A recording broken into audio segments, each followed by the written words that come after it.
Dal 1° settembre obbligo di Green Pass per salire a bordo dei mezzi a media e lunga percorrenza. Non sarà invece necessario per il trasporto pubblico locale. È la decisione presa ieri dal governo, che ha anche rivisto l'aumento della capienza per i treni dal 50 all'80% per la lunga percorrenza. Stesso volume di passeggeri per i treni regionali in zona bianca. Sono l'80% anche per i treni regionali.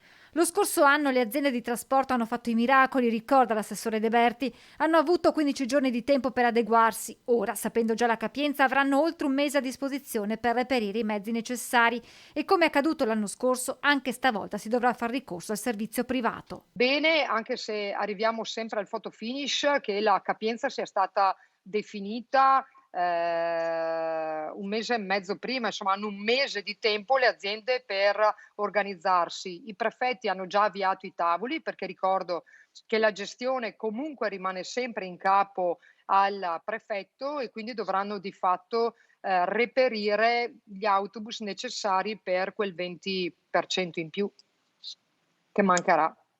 Confermata alle fermate degli autobus gli steward per far rispettare agli studenti le misure di sicurezza e indirizzarli verso i mezzi meno carichi. E adesso le aziende hanno saputa la capienza, devono attivarsi per, di fatto reperire i mezzi, da mettere in campo. Adesso lascerò alle aziende di trasporto il tempo di poter, organizzarsi, ma sentendomi anche con, i prefetti monitoreremo la situazione. Intanto, in questi giorni il governo ha stanziato 450 milioni di euro per il trasporto pubblico locale, per servizi aggiuntivi, sanificazioni dei mezzi e personale.